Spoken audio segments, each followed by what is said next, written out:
ati kayaddaa jirtu ati jechuudha mallee duuba namaatu na argaa jira namaatu waan na imoodhaanaa sa'u na argaa jira na dhagaa jira madaamii yookaan ogaa namni isin hojjechiisu namni isin bira jirtan na dhagahu jira jettee kayaddoftu namni eenyutu silkiiti jedha lafate eenyutu mallee duuba telefoona kiyya kana kan karaa telegiraamiin kan waatsaappii kan mallee messenger imo ammas facebook an fayyadamu jechuudha eenyutu jechuudha bilbila harkaa qabu kana eenyuun malee duuba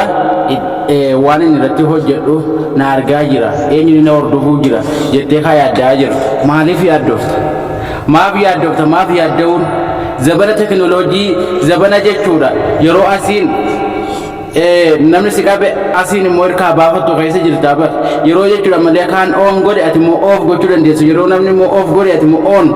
godhachuu dandeessu keessa jirta bar kottu gama kayya kottu gama Amaan TV show yaadu dhaggeeffadhu siin jenna eega assalaamu alaykum wa rahmatullahi wa barakatuh jirtu baga jiraatanii argeessan hordoftoonni Amaan TV show nageenyan daganne nageenyi rabbi isinii abaayatu nageenyi waaqayyoo isinii abaayatu isiniin jechaadha arraanta na jechuudha gaa warroottan imoodhaan haasoftan warroona malee karaa imootiin jechuudha akkamittiin malee duuba tokkoffaa irratti jechuudha eenyuun silkii keessan haa godhee jiru eenyu malee duuba isin ordof fakkeenya kan imootiin isin garsiisa isin fakkeenya wasaniin ka aappiilee adda addaa miidiyaa sirreeffachuu dandeessa kanaafuu jechuudha eenyuun jechuudha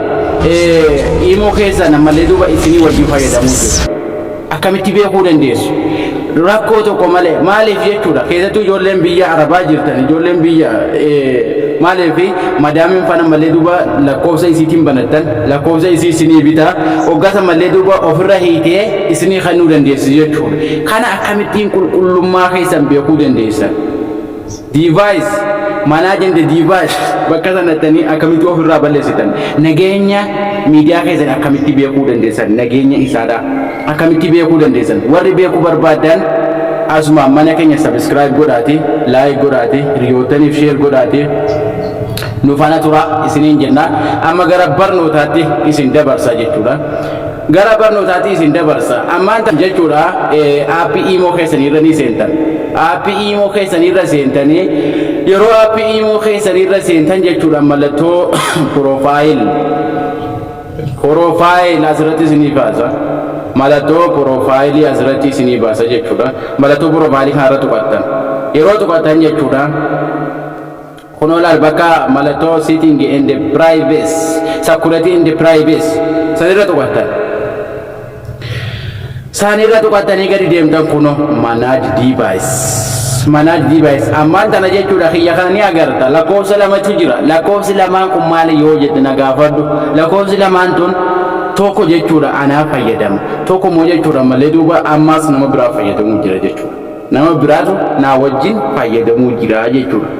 akkamitti jechuudha malee duuba si garsiisa jechuudha garuu an irraa dhufee jira jechuudha an beekaa bilbila kaaniinis isin agarsiisumaaf jecha haa godhe yeroo jechuudha malee duuba yoo namni biraa fedhu namni iyyaalli tokko yookaan madaamiin keessa yookaan immoo jaalalleen keessan I love you keessan jechuudha yoo isin haa godhee jiraati kaaboo yoo Allah kunoo as fidee baasaa jechuudha amma silkii itti fayyadamuu jiru kuni jechuudha silkii keessan beekuu qabdan kiyya 042 F Samsung jedha Galaxy kun immoo jechuudha malee lakkoofsi isaadha koodiin isaa kun dhumni isaa 71 akkuma agartan kun 92 dhumni isaa jechuudha bilbilli tokkuma ta'a device isaa tokko ta'a jechuudha isin kanaafuu jechuudha yoo bilbila keessanirra jechuudha oguu isin bakka tana dhuftan kullamaan jiraate jechuudha kullamaan jiraate tokko jilaasisa waan isin ofirraa beekuu qabdan bakka tokko ni agartan jechuudha malee gaa multi device has been disabled ka jiru kana you can log into your account on only one mobile device at a time hajiru beekuu qabdan kanneen kana jechuudha isini yoo akkasitti jechuudha bilbilli keessanii haala kana yoo on ta'ee jiraate enable ta'ee yoo jiraate jechuudha bilbilli keessan jechuudha malee duuba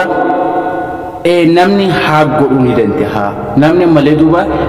lakkoofsa keessan fudhatee lakkoofsa keessan yoo sim kaardii keessan faa akka tasaa guyyaa tokko argate haa godhuu danda'a yoo malee lakkoofsa keessan qabaatee moo koodii wayii isinirra ergee koodii isa yoo deebiftan haa godhuu danda'a Kanaafuu yoo akkasitti banaatee jechuudha laal kunoo mallattoon bilbilaa kun yoo irra as baatee jiraate jechuudha. Kana jechuun kanaafuu isin maal godhuu qabdan taana jechuudha kana akkasitti uftanii jechuudha ammallee duuba asirra tuqattanii afirraa cuftanii jennaan namni fedhe abbaan fedhe yoo lakkoofsa kennitaniifis siimillee yoo kennitaniifis haga bakki tun dhuftee banamtu haa godhuu isin danda'u. Kanaafuu isin jabaadhaati bakka tana wala madaami wala maarree namni haa godhuu isin danda'u. Loogiin gochuu hin danda'u jechuudha. Loogiin jechuun bilbila iimoo matana bilbila kaan irratti isinillee bilbila lama yoo qabaattan osoo bakka tana hin banin jechuudha. Bilbila kaan irratti iimoorma kanaan bilbila kaan irratti illee banadha jechuu hin dandeessanii yoo bakka tana dhuftanii bantan malee jechuudha. Kanaafuu bakka tana ofirraa cufannaan karaa namni si hidhe jettee yaaddootu san guutuutti sirraa dhaabbata jechuudha. Kana fayyadamaa buleeyyan keenya. Kanaafuu jechuudha wanni kana hidhattee jennaan hunduma isaa mana diivaayis waan jettu keessa barbaadee dhadhee sirreeffachuu dandeessa. Kana irratti jechuudha malee komii qabdanii fi gammachuu qabdan. Dhiheessaa isiniin jecha ammaan tana immoo akkamitti jechuudha akkamitti mallattoon piroofaayilii keenyaa akka guddifamee ilaalamu akka fakkeenyaaf suuraan keenya yeroo irra tuqamu akka inni guddatee hin mul'ifamne amma fakkeenyaaf kiyya kana isin agarsiisu fakkeenyaaf piroofaayilii kiyya kana isin agarsiisu waan baay'eetu jira gaas keessa alarra kanuma lamaan isin qabadee dhufe jechuun isin agarsiisa saatii waan nan fuuneef garuu wanni iimoo jechuudha siitingi kana keessatti waan baay'ee isin irraa of eeguu qabdantu jira jechuudha garuu ammoo jechuudha isin bakka harreefuu tana cufattanii jennaan bilbila keessa namni tokko isinii wajjin fayyadamuu hin danda'u. Yoo haa godhee jiraatillee bakka tana cuftanii nan bakka halas irraa dhaabbata jechuudha irraa dhaabbata kanaaf bakka tana sirreeffadha.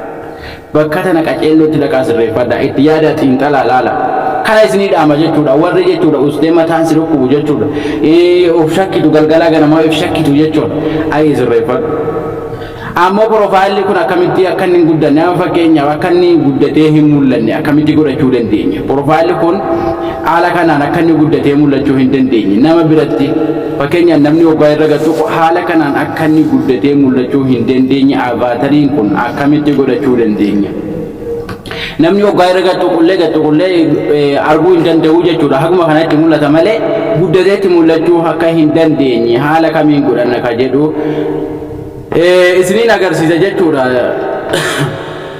Asumarra tuqannagaa security in the privacy asirra tuqanneeti jechuudha. Asumarra gadhuuf tallaal kun bakka tana profile waan jettu jira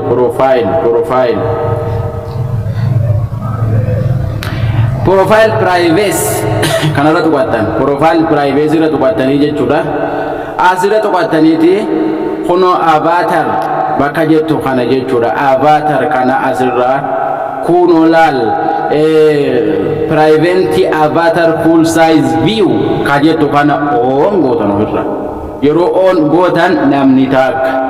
profaayilii keessan bal'isee laaluu hin danda'u jechuudha guddisee laaluu hin danda'u. Kanaafuu kana sirreeffadha ammas jechuudha akka namni isin hordofu akka nam bilbila keessan kaammaa kun aappiidha ammoo bilbila keessan akkamitti namni isin akka hin hordofne lookeeshinaan amma fakkeenyaaf yeroo isin manaa baatan faa madaamiin keessan lookeeshina keessan qabattee akkamitti akka isin to'an yoo fakkeenyaaf waa bitaa eqaa bituudhaaf faa hogguu manaa baatan lookeeshina keessanii ammallee duuba bilbila keessaniitiin akkasiin isin jalan deemne gochuu yoo barbaaddanis akkasin gootan kunoo gubbaa bilbila keessanii gaxxaraddaniiti mallattoo siitingii irra tuqattaniiti jechuudha. Siitingii keessan seentan siitingii seentanii jechuudha. Siitingii seentaniiti haala kanaan jechuudha mallattoo location jettu barbaadanii locationii kanarra tuqattan locationii kanarra tuqattanii mallattoo kana off gootan asirra off gootanii